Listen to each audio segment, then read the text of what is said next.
ніякого суда не було. Білорусь буде вольною. Віримо, можемо, переможемо! Віримо, можемо, переможемо! Віримо, можемо!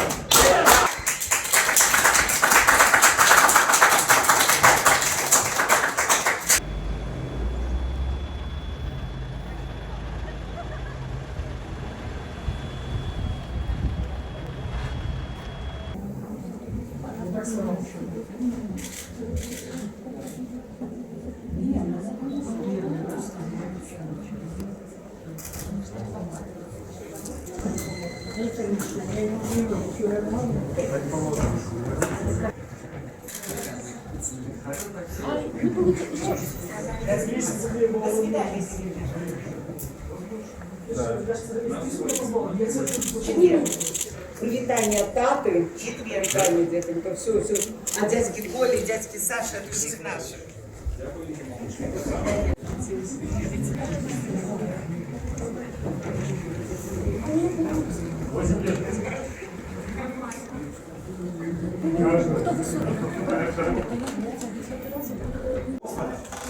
Я тебе кохаю.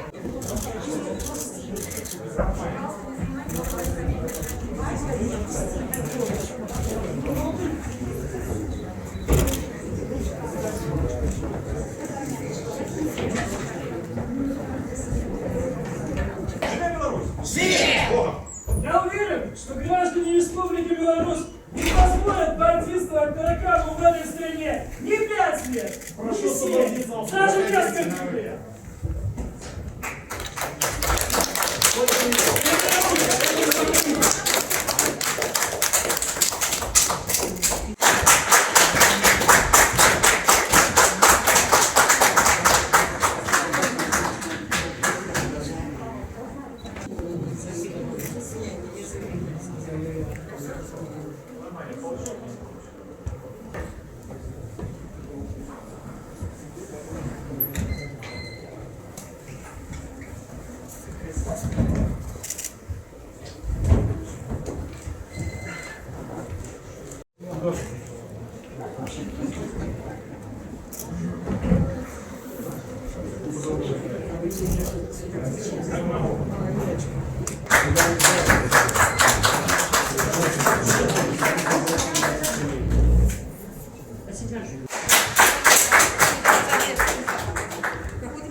Ну, это на самой справе все жудасне, що там відбувалося, тому що це не суд. Це зрозуміло, що це неправедний суд, це судилище ось. І ураження мені добре, не глядячи ні на що, тому що наші хлопці вельми судовно тримаються. Паша вельми на куражі таким, ён скандаваў «Верым, можем, пераможем, жыве Беларусь». Таму сам прысуд, канешне, страшны, але, ведаеце, мы, родныя, разглядаем это так, што яны ўсё не будуць сядзець гэтыя гады. І самае галоўнае, што яны там трымаюцца, што яны моцныя, вось, што яны адтуль яшчэ і нас падтрымліваюць.